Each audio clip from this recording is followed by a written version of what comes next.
All right, we're going to start. We have a lot of ground to cover because we're behind.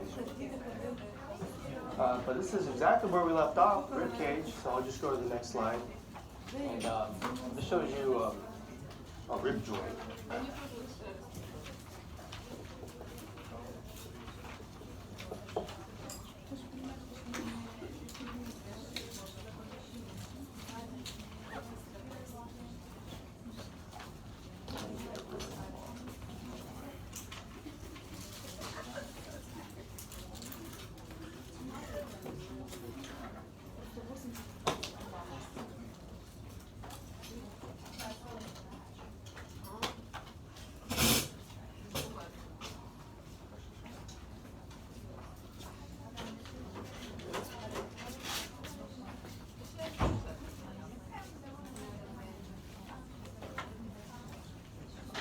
All right, so you should be able to get a...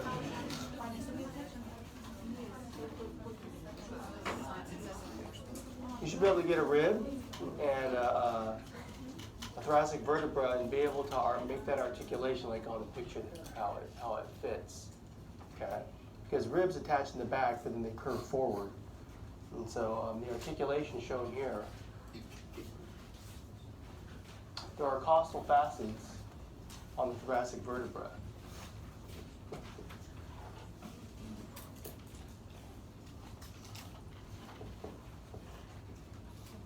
Thoracic vertebra have costal facets. So that's the structure. Costal means rib, facets is where the rib touches. And if you look at well, you can't tell from this picture, but there are two, if you look at the side view, two costal facets on the vertebral body. I didn't label it, but there's one here on the transverse process. So there's a total of 3 costal facets, 2 on the vertebral body,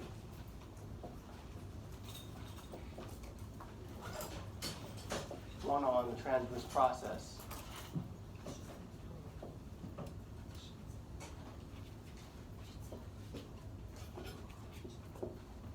So what you have to see from the picture is that for the rib, the head of the rib will articulate with the costal facets.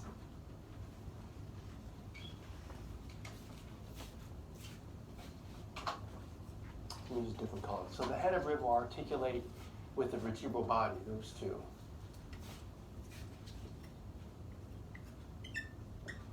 So head of rib articulates with the body. And that little bump on the rib, called the costal tubercle, that articulates with the costal facet on the transverse process. So that's the rib joint.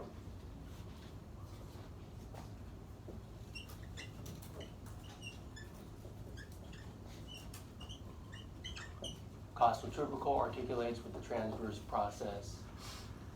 And that rib joint, it moves, okay? Something called the bucket handle movement.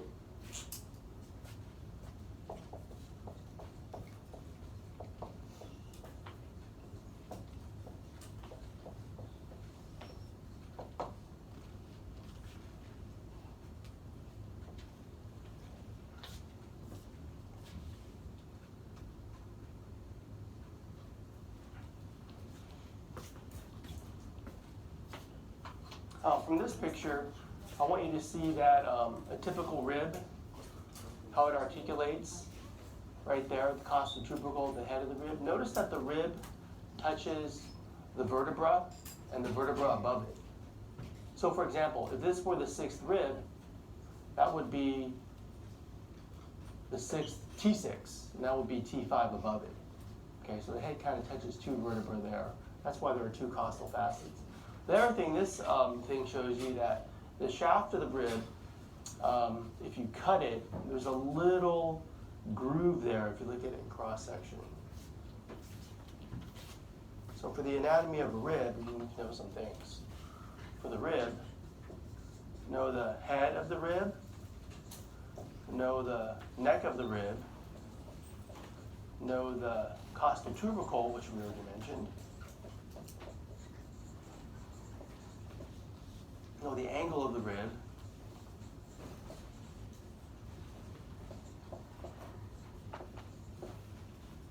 Know the costal groove.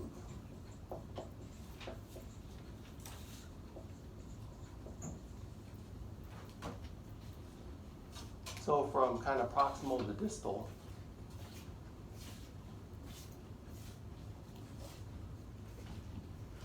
it goes the head first, and then the neck, then the tubercle, that little bump. Now the angle of the rib is the point of greatest curvature because it's in the back and it has to curve to go anteriorly. Okay? So, like for example,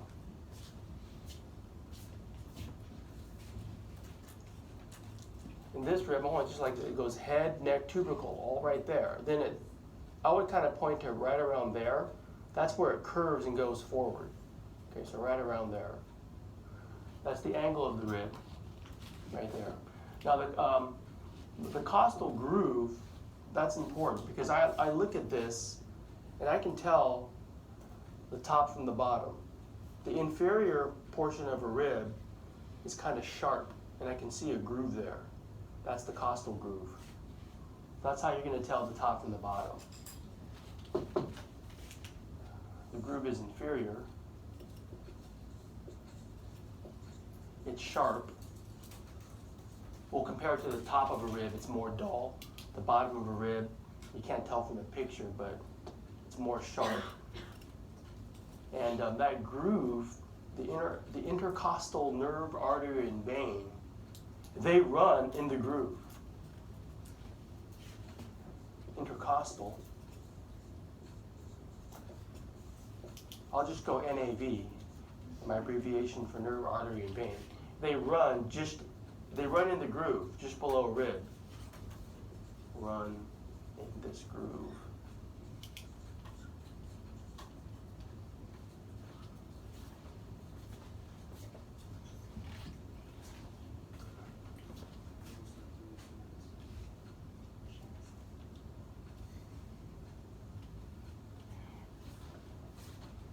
So if you ever insert a chest tube, they'll show you how to do it. But you should always remember that because the bottom of a rib has a nerve, artery, and vein around there, you should stay closer to the top of a rib when you insert a chest tube. Because the intercostal spaces is just the space between the rib. But because you know there's vasculature and nerves there, when you go to the space, I would stay closer to the top of a rib instead of the bottom of a rib when you're in the space there.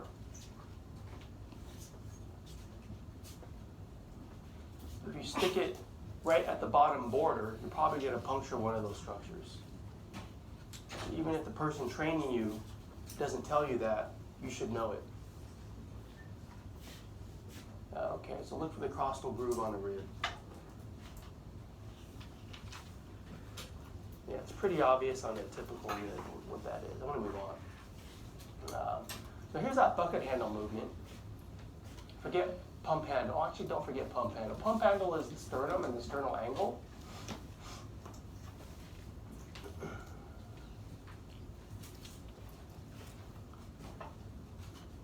Like when you pump a water pump, the sternal angle moves. What that does is it allows the chest to expand front to back when you take a breath in. Think of a rib as a bucket handle. Like lifting a bucket handle is kind of like how your chest expands from side to side when you take a breath in. Okay, like it's just shaped like a bucket handle, so like kind of lifting it a little bit. The ribs kind of go up and down. When you take a breath in, your chest expands from side to side and from front to back because of those joints. So the bucket handle movement allows the chest to expand from side to side laterally from ribs. I'll just say chest expands laterally. That's the rib joint. Now, the sternal angle, I taught that last time. That's the pump handle movement.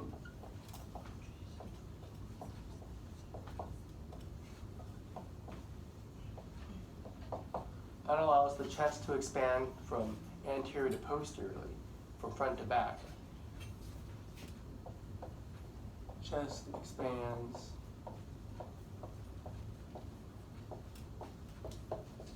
anterior to posterior.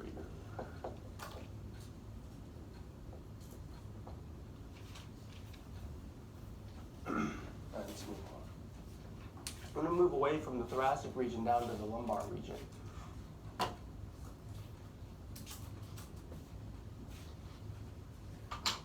And, you got 5 lumbar vertebrae. Wait. And just look at the YouTube.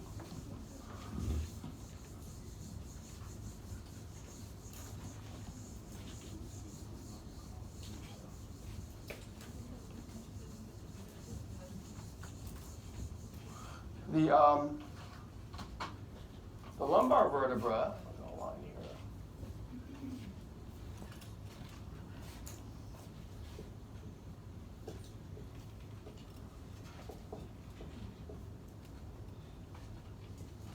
Are L1 to L5. There's no typical lumbar vertebra, they all look like each other. And well, one thing as you get closer to L4, L5 is the vertebra foramen is triangular shape, right there.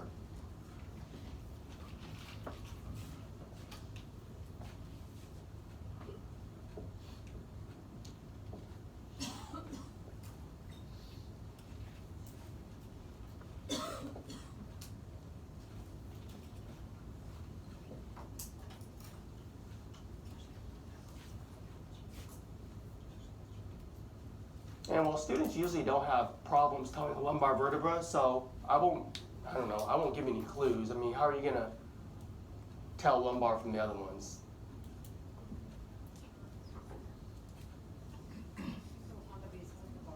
Yeah, the body size are pretty big. They're massive. If you had them side by side, the lumbar would be the biggest. Some people say that this looks like a moose.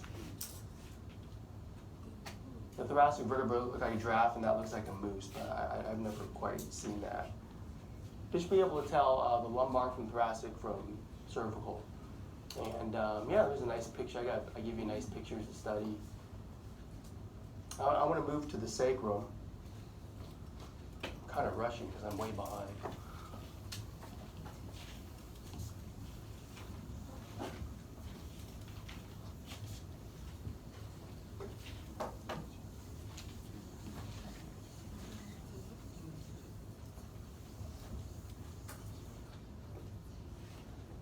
The sacrum are S1 to S5. Fused or movable vertebra? Yeah, this is the one that's fused. I mentioned that before. Fused. You can see the lines of fusion. I think on your study guide it says transverse lines or lines of fusion. Let me see here.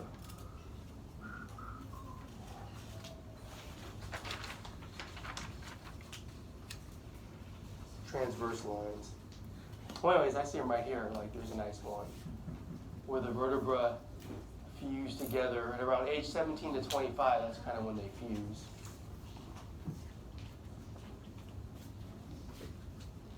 Can see the lines of fusion. Transverse lines.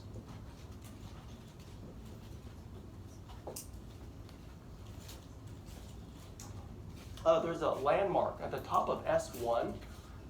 I've ever point to like this ridge of the anterior portion of S1 right there. That's called the sacral promontory.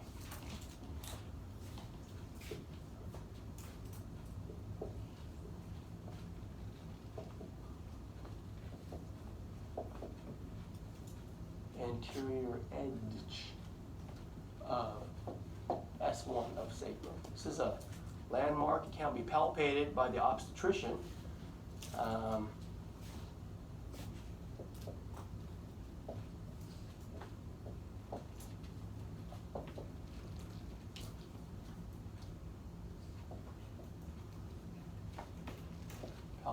the dock. Let me kind of show you what I mean by that. In giving birth, you want to know the pelvic diameters. So in the pelvis there, you got the pubic symphysis and then the sacral promontory, and then there's that distance between from there to there, okay, from the pubic symphysis to the sacral promontory. And so that distance, you want to know that to make sure there's enough room to squeeze baby's head through. So it helps tells you a pelvic diameter.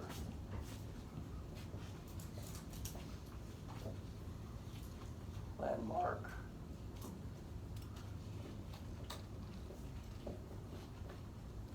Distance between sacral promontory and pubic symphysis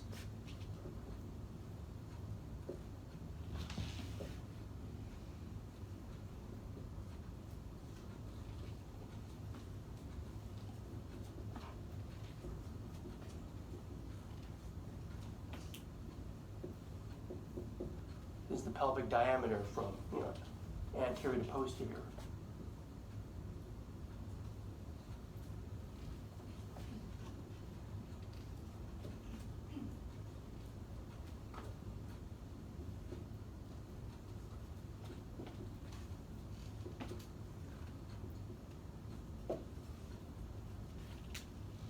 I forget the distance. I could actually measure it, but I think it's like 11 centimeters or something. So the examiner can take his fingers and through the vaginal canal, just right up there, and can try to palpate it just to see how wide a space there is in the female pelvis. Okay. Well, anyways, other things, I'm just going to go right down the list to make sure I don't forget anything. There's a lot of structures for the sacrum. Okay, auricular surfaces.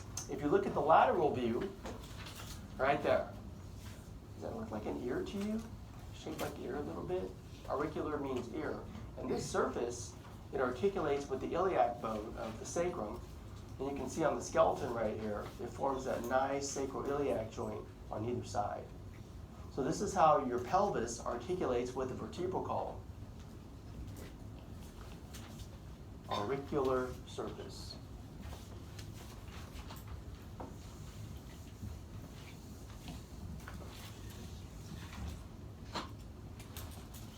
Auricle means ear.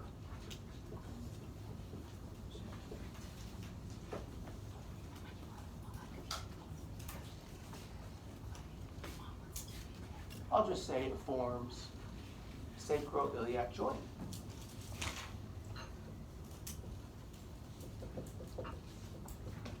And that tells you what it articulates with, right? The iliac bone of the pelvis. So this joint is very important. The sacroiliac joints are how the hip bone, this is how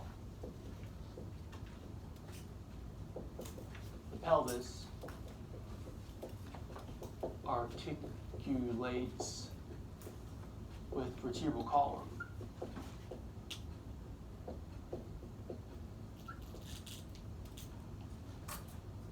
So know that joint, sacroiliac joint, auricular surfaces. Know the superior articular processes. Now we've been studying those. You can study those on any vertebra from the movable regions, but when you get down to the sacrum, because they're all fused, the only ones you really see are the ones of S1, superior articular processes of S1. I mean, because all the rest are fused, you don't see them.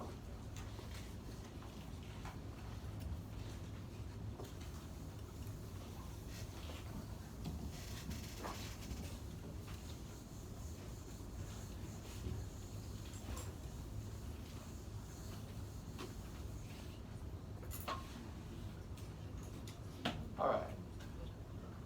Superior articular processes of S1. Well, therefore, what do they articulate with? The inferior articular processes of L5. I'll just say articulates with L5.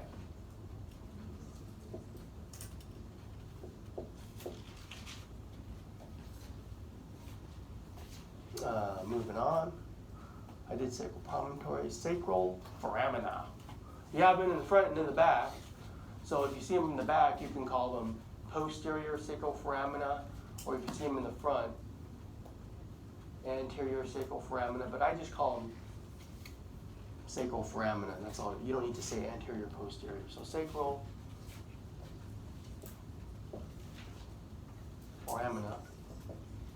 They transmit spinal nerves from this region.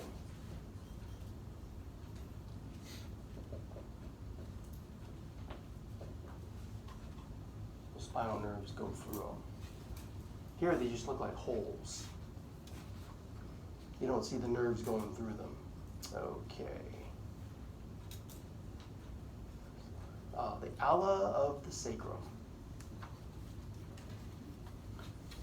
In the anterior view, these kind of look like wings. So that is what we call the ala of the sacrum. So ALA is the spelling, that's singular. But because there's two, you could put an E there. It's just the wings.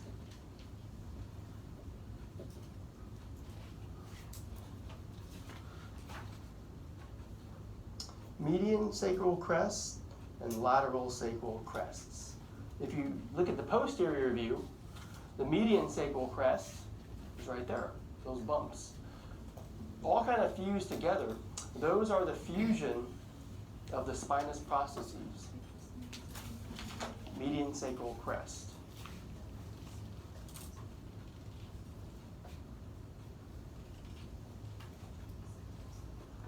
Fusion of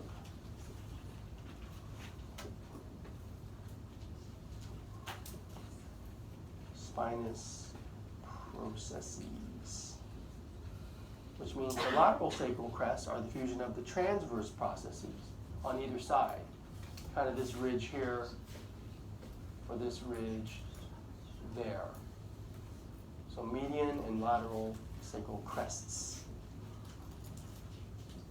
Lateral sacral crests. Fusion of transverse processes.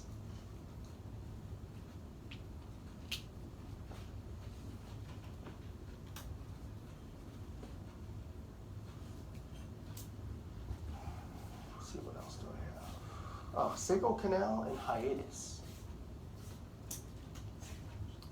Well, from the posterior view, you can see the sacral canal going, the arrow is pointing into it.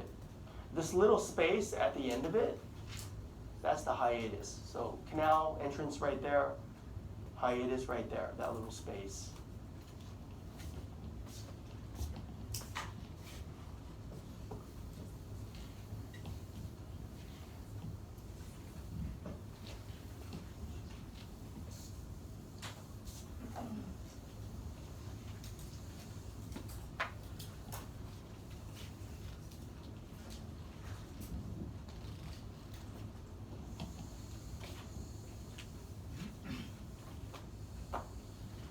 So,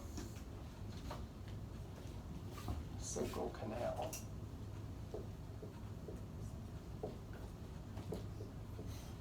Now, the vertebral canal has the spinal cord in it, but do you remember where I said it ends? Around the level of L1, L2-ish, around there. So by the time you get down the sacral canal, it's all just nerves, spinal nerves.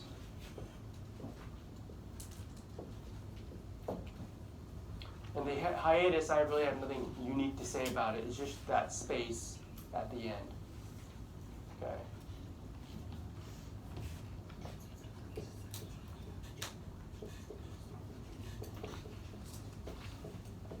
Space at the end of the canal. might be ligaments that shoot out of there to help anchor things down. No real significance that I'm aware of. I do want to mention the coccyx. I literally just mentioned, I really don't, there's some things that attach there, but I don't need you to know that. 4 fused vertebra. It's commonly called your tailbone. If you fall on your butt, you can kind of break it. It's clinically significant in that way. But other than that, the curvature of the sacrum and the coccyx, it's got that nice concave anterior curvature. Did we say that's primary or secondary, this curvature? It's first. It's there from the beginning and it stays there. Concave anterior, primary curvature. Okay. Well, anyways, I always give students like the labels on, labels off, so you can kind of study the different structures, drill yourself at home. Oh yes, the hyoid bone. It's really huge, but I don't know if you guys looked at it on the skeleton. It's right, they put it right under the jawbone, that's where it is. It's right there. So you can look at it on our skeletons.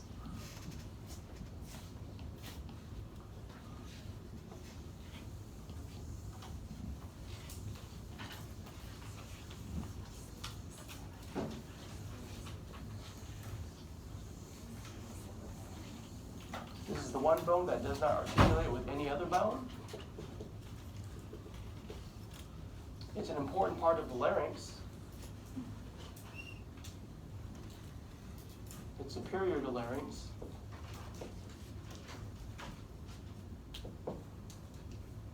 And neck muscles attached there.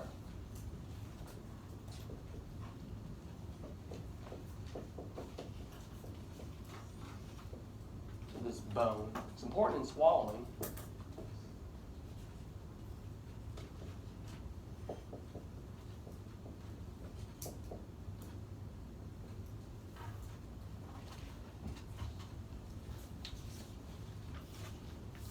I put some practice questions here. You can kind of look at them. I made a multiple choice. You can kind of quiz yourself. Your practical will not be multiple choice, as you well know. You took one already. It's fill in the blank. For example, what is that? That's C1, but what's it pointing to?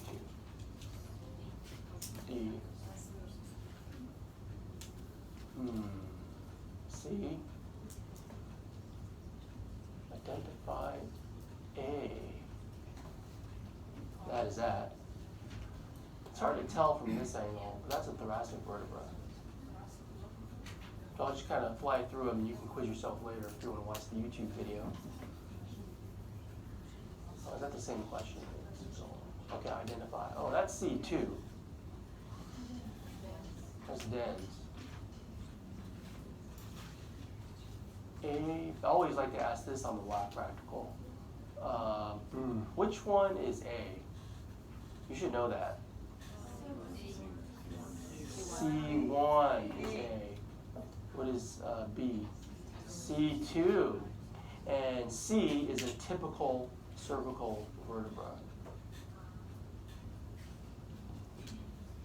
Okay, let's move on. Just if I point just to that, spinous process. A. That's the vertebral body. E. That hole, vertebral foramen. If I point right there, I'm going for lamina. Point right there, I'm going for transverse process. Okay, these are some typical easy things I'll ask you to identify on a test. So I do the spinal cord with the vertebral column. I'll go right through those slides.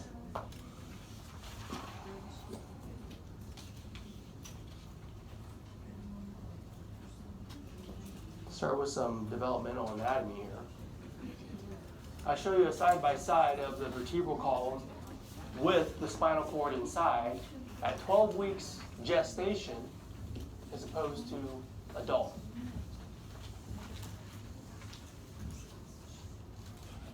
So I guess what I want you to take away from this slide, in development, the spinal cord is as long as the vertebral column that surrounds it.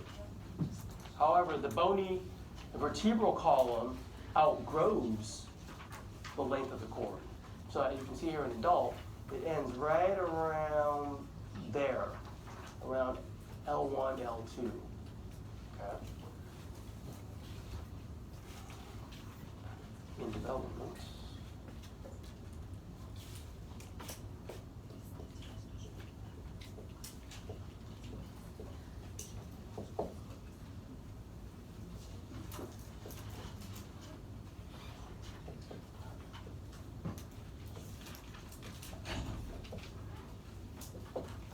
In development, vertebral column outgrows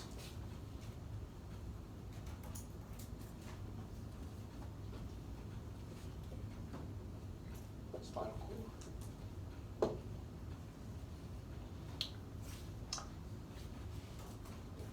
If you wanted to view the spinal cord, well, you can do what's called a laminectomy. I've done this once. I've led students to do it other times. You just scrape away till you see the lamina, and then there's a variety of ways you can do it. You can kind of like saw away and take a chisel and chisel it away. One time I had a student do it. He just took like these hand shears that you use garden with, and he just went. Eventually, he just grinded through and used the spinous process as a lever and just moved it out of there. So that way you can see the spinal cord inside here. And if you do that like all along the posterior aspect, you kind of get this view. So here you see the spinal cord in the vertebral column. You got to cut away the dura mater, this sac that surrounds it. But you can, the yellowish color is the spinal cord. Now it's not that color. It's usually a whitish color. And so it's just a cord. Not much to talk about in terms of its structure.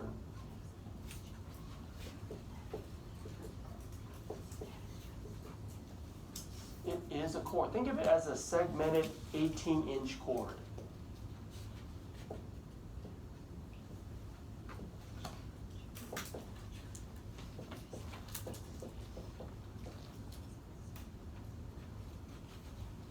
Okay, C1 is behind your upper jaw.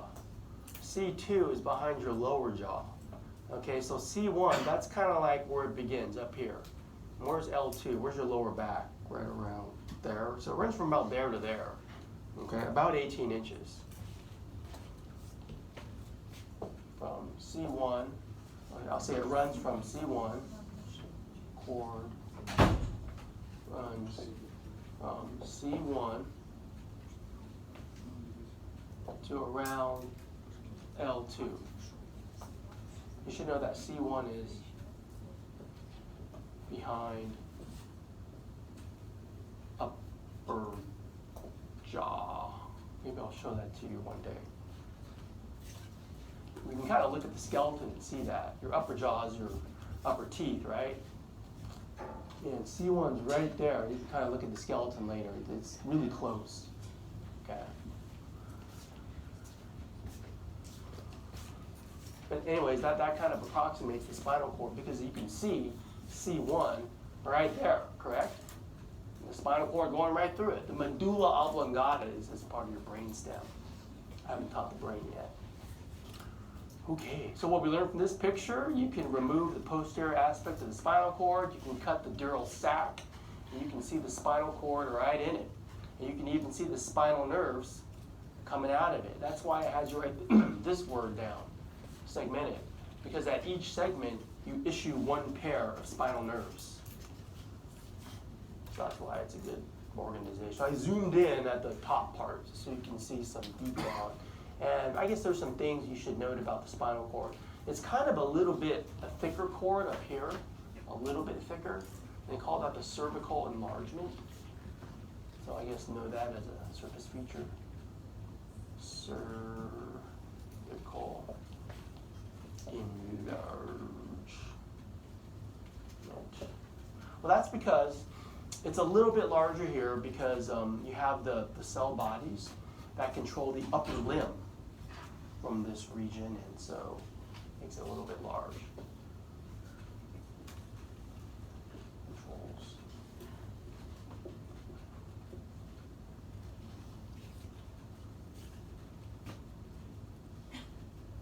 Down here, this is the inferior view, and you have the Lumbosacral Enlargement. Well, from there you have cell bodies that control the lower limb. Lumbosacral.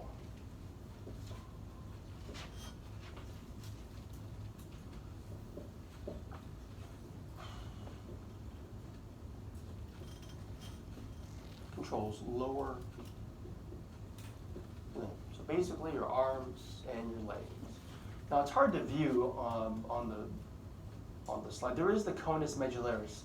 So the end of the cord is a tip, a cone tip. So that describes the end of the spinal cord. So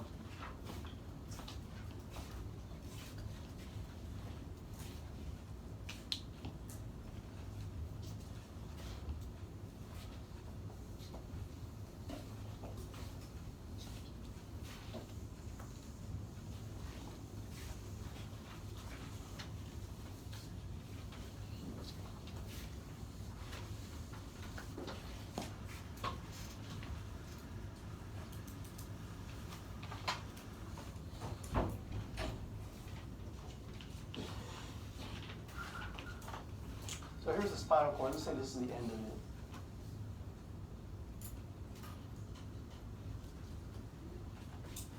So just the cone tip is the Conus Medullaris, but I don't want to label it yet.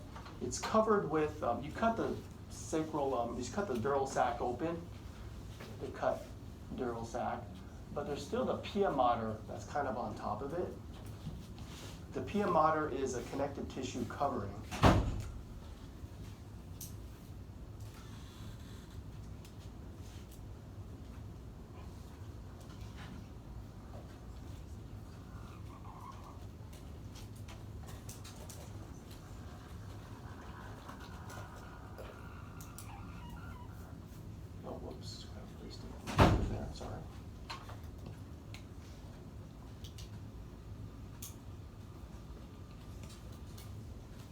So that outer covering is called the pia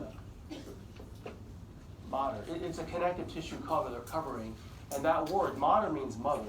It means intimate mother. So right on top of it.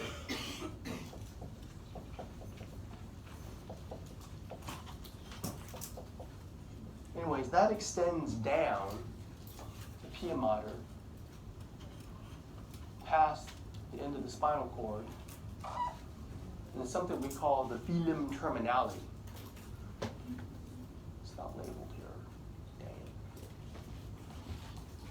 So this here, filum terminale.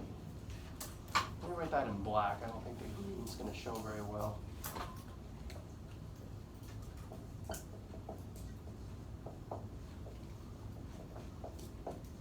I used green in different colors so you can see that it's an extension of pia mater. Okay, it's not spinal cord. It means, you know, terminal thread, the end thread, but it's an extension.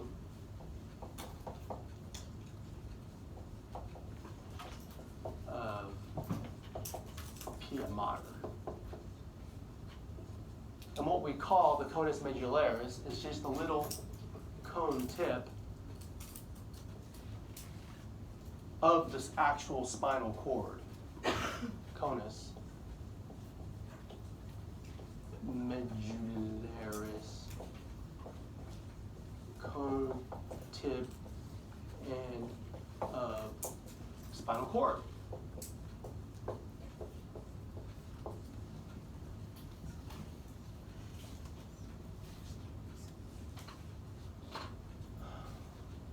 Extending down inferior to the spinal cord are a bunch of spinal nerves that enter the sacral canal, which we identified earlier. Let me draw that. Spinal nerves. So here you see spinal nerves exiting each segment of the spinal cord. But when you get down here, they all kind of like drape down.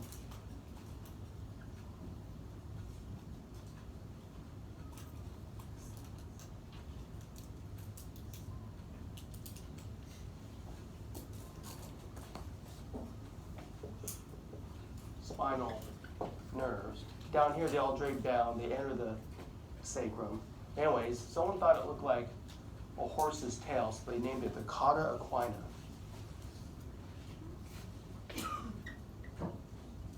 Cauda equina. It means horsetail. But it's not hair, right? It's spinal nerves. Okay, just it looks like a horsetail.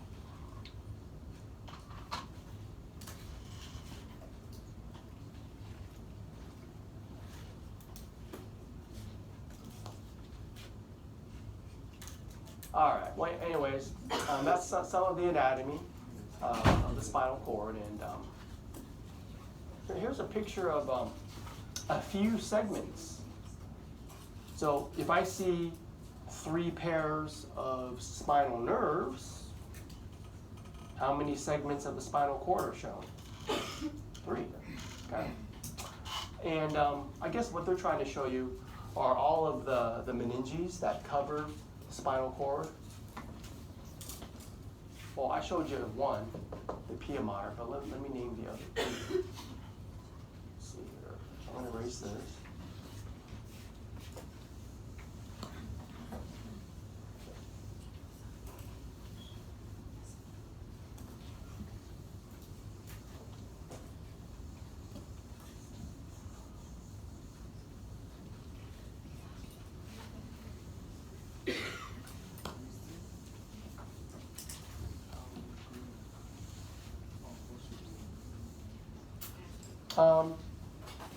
Dura mater.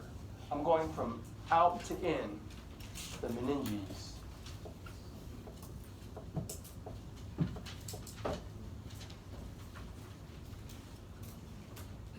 I guess what you should know now is that these meninges, they cover the entire central nervous system.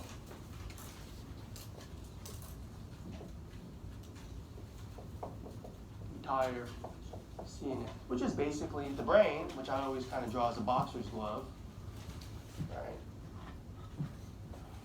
Brain stem, spinal cord, cerebellum. We're doing the spinal cord today, but the pia mater covers the is the innermost layer.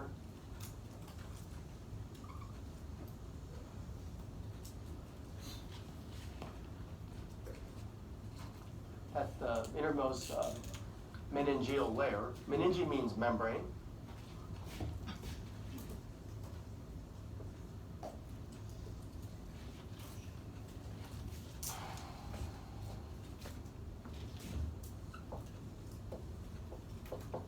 I already said pia mater means intimate mother.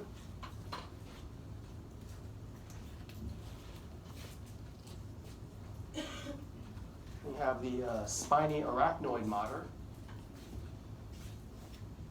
On this figure, the pia mater is this layer right there. But then this layer externoid, now this is kind of like cottony or webby. That's the arachnoid mater. I'll use different color for that.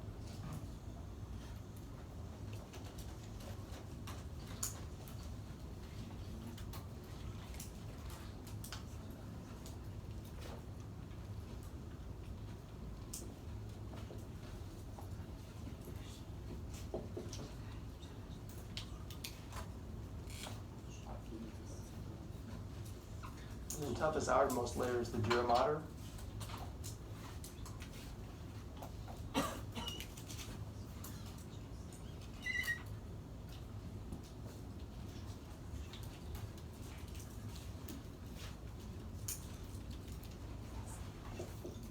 Which means like durable, tough, the tough mother. It's the thickest one.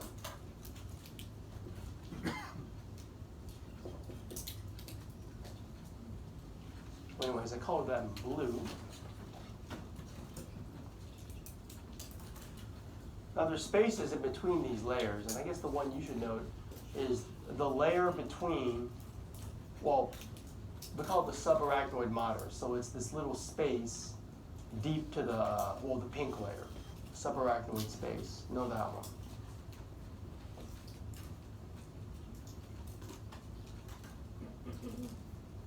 Subarachnoid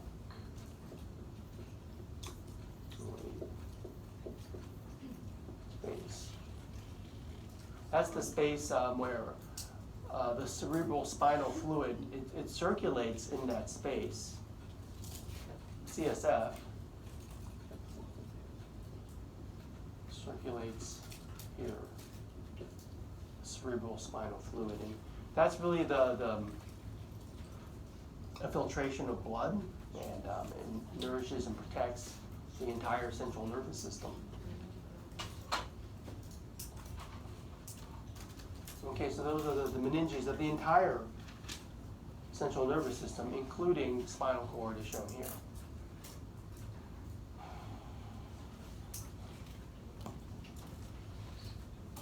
So let's kind of look at the spinal cord itself. The things I have labeled here, the white tissue, the gray tissue.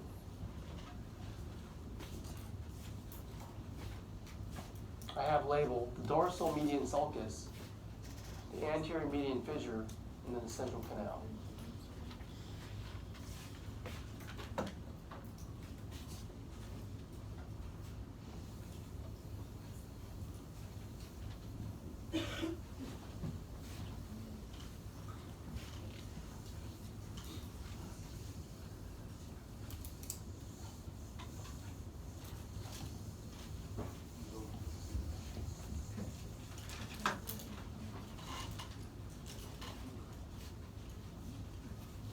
So the spinal cord has left and right.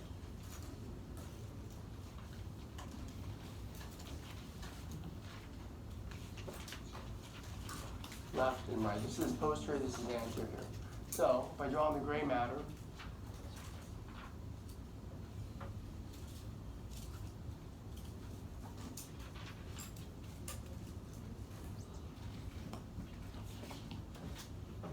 we have right here,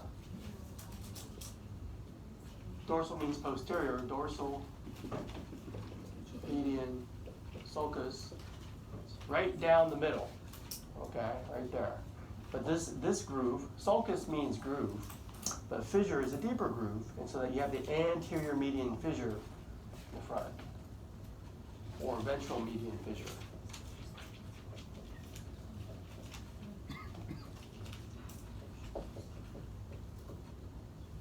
And that hole right in the middle is the central canal. Now that canal is not empty, it's filled with the circulating CSF.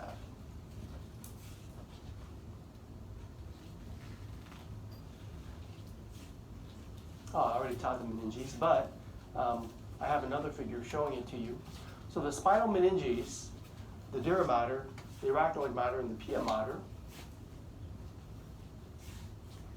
they surround the brain and spinal cord from the spinal meninges, these membranes, and the cerebral spinal fluid surround, support, and protect everything, including the cauda equina.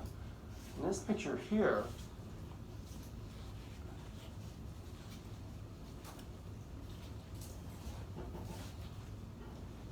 shows the meninges we defined in all their spaces.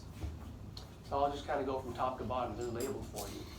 So if this is the dura mater, number 2, number 1 is pointing to the space surrounding it. So it's called the epidural space. Okay, the procedure known as epidural, which is you get when you're about to have a baby, they basically anesthetize that space. The drugs go in there and they numb all the nerves. Not at this level, but everything inferior to it is numb to make the pains of labor contraction go away. But anyways, the epidural space is the space around that. Now, it's not an empty space. It's filled with fat and blood vessels. The epidural space is. So number 2, dura mater. Number 3, arachnoid mater. These little spider webby things are a part of it. So that space, deep to it, number 4, is the subarachnoid space. And then you have number 5, the pia mater, right on top of the nervous tissue. And then these structures right there, number 6, I didn't note that before. The denticulate ligaments, they provide lateral support for the spinal cord in there. So let me write that down. The denticulate ligaments.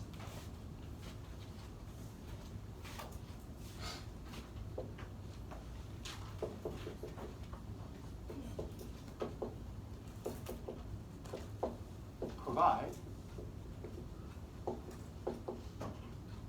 lateral support for spinal cord.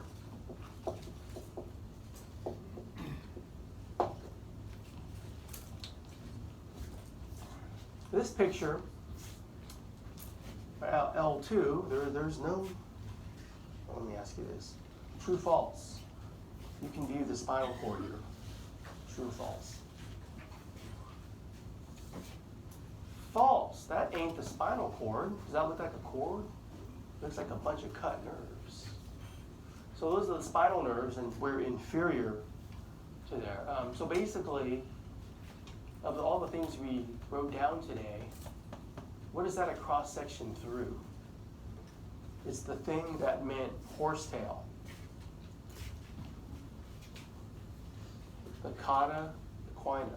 That's what you see there. So all of those are individual cut nerves at the level of L2. Okay, so I did that because I wanted to show you what that looks like versus the spinal cord. Okay, I think this is a cervical vertebra or something. But anyways, go all the way down to L2. You don't even see the spinal cord anymore. I did want you to know that. So here's another picture of the meninges. It's just different artwork, but showing you the same thing. But I now want to start to talk about the spinal nerves that come off of the spinal cord. And we have to know how they're named.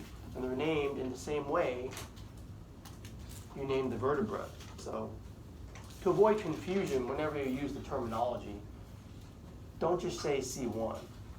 Say C1 vertebra or C1 spinal nerve, because I don't know what you're talking about, right? Unless you tell me.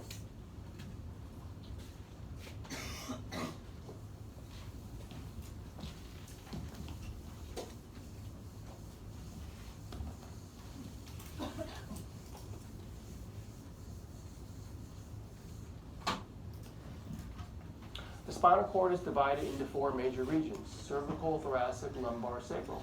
That's just like the spinal cord.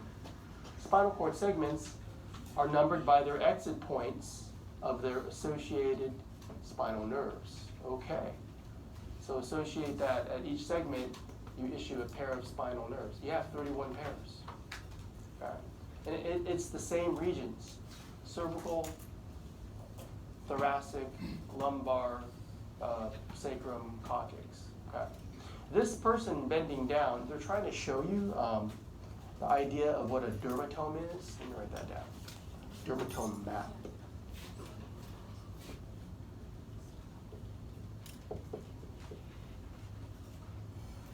Now that should sound familiar, derma. In the integument lecture, which layer are we referring to? The skin, the dermis, right? And don't you remember that those are all the nerve endings were? The free nerve endings, the posterior corpuscles, the fine touch receptors. And so these are the patches of skin where we feel touch, sensation. You ever have a patch of skin go numb for whatever reason? That's not right. There's some nerve problem, right? And the doctor can kind of tell where the nerve damage might be based on the patch of skin that's numb, where you're losing sensation. And, well, this maps it out. For example, gee, doc, it feels numb right back here. Oh, See what's going on with C2 spinal nerve. Okay, so that basically it's a map of, I'm not going to make you memorize the whole map. Maybe for an advanced anatomy class you would do that. I just want you to know what a dermatome is. Okay? So touch sensation, map of whole body. You can ID which spinal nerve goes with which patch of skin.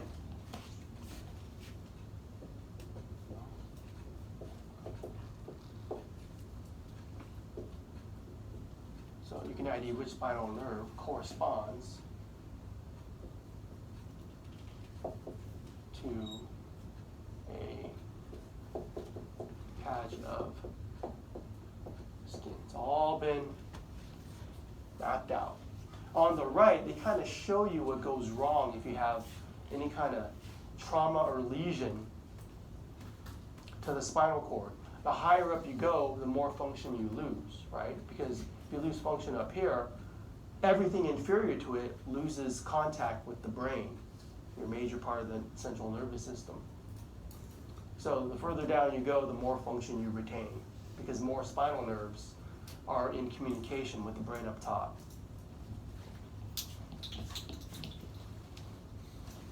Because if you lose function of the cell bodies, that's it. These cells don't grow back. But here's how we name them. So here's each segment of the spinal cord. We're starting at the top, so this is the cervical region of the spinal cord. As it starts out, C1, C2, C3, the spinal nerve is exiting superior to the corresponding vertebra. Let me go over this. Spinal nerves exit superior to corresponding vertebra, but that's only for C1 to C7.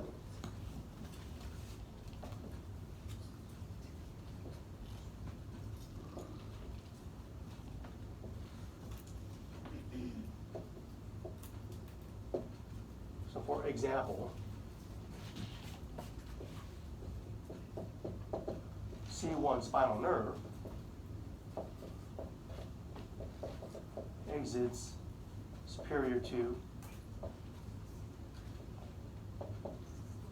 C1 vertebra, atlas. And it's like that all the way to C7, then it switches. So it's like this from C1 to C7. It exits above. But then the switch happens at C8.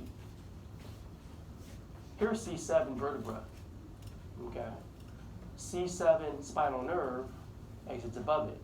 Then you have C8 spinal nerve exits below C7.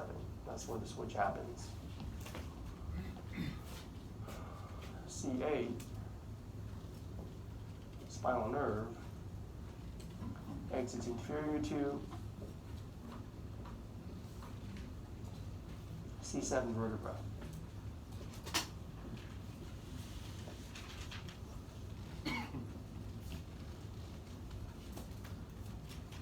Is there a C8 vertebra? Yes or no? No. So I guess that's the confusing thing we have to live with, right? C8 spinal nerve has no corresponding vertebra. And from then on out, each spinal nerve exits below its corresponding vertebra all the way down from here on out. So I guess from T1 down, from T1 on, spinal nerves exit below corresponding vertebra.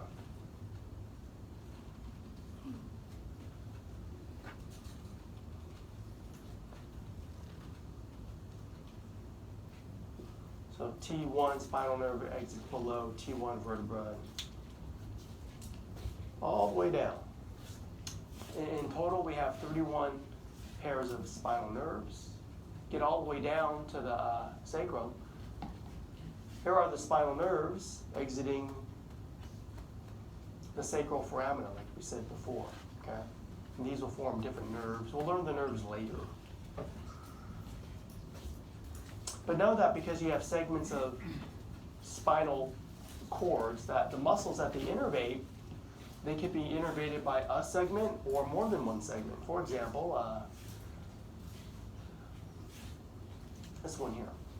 This is receiving innervation from only one segment, right here, this green segment there. So you call it monosegmental. But for example, this one, they call it multisegmental. It's actually receiving inputs from this orange region. And the orange region spans 3 segments. So that is possible to have multi or monosegmental muscle innervation.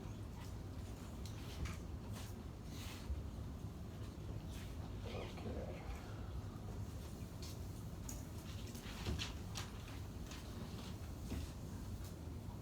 But because that slide is showing you muscle innervation, is that a motor or sensory function for muscles? Motor, yeah. Muscles is definitely motor.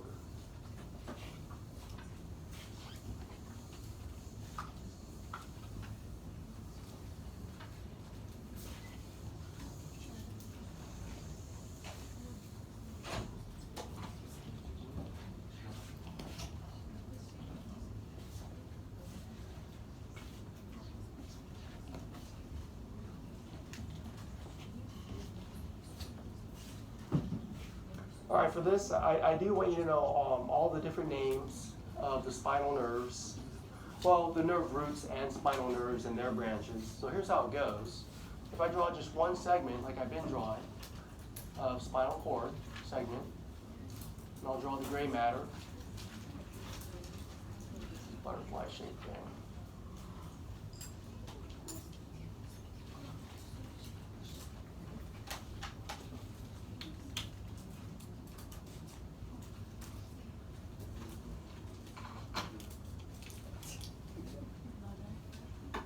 The top root is sensory in its function.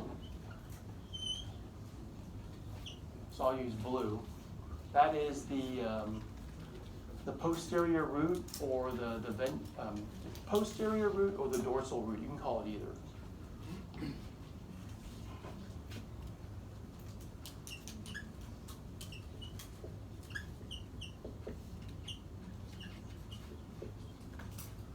The anterior root is motor.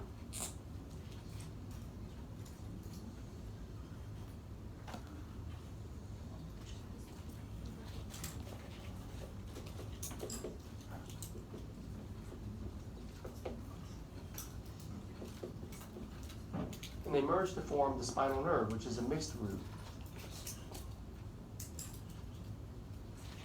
And that's what exits the intervertebral foramina.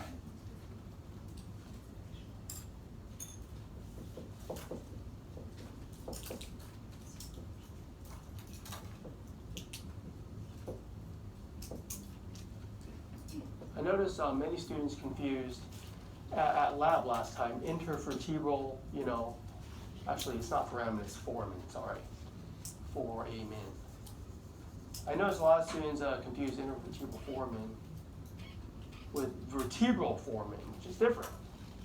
The intervertebral foramen are where the spinal nerves exit on the sides, but the vertebral foramen, they're forming the vertebral canal. So distinguish there. Well, anyways, spinal nerve. We can see it's where the two roots merge. So this nerve is a mixed nerve. It's motor and sensory, mixed. But the spinal nerve is a very short nerve. It immediately branches into the dorsal ramus and the ventral ramus. Here they call it posterior and anterior. Those terms are interchangeable. I'm going to stick with dorsal and ventral ramus. Ramus means arm. So these are the branches of the very short spinal nerve. So I'm going to draw one branch, very large, the ventral ramus. Draw one smaller, the dorsal ramus. Just like the name implies, it's going to innervate things in your back. But the anterior rami, those will innervate everything in the front and things like your arms and your legs. So it's much bigger, this whole thing.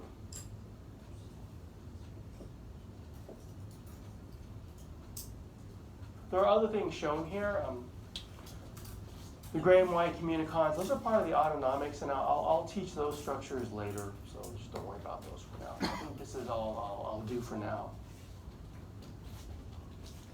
Just white figure you can study. Okay, let's pick it up here after the break. Come back around, let's say 9:10. I went a little bit longer. Come back from break at 9:10. See that we have to continue on with this.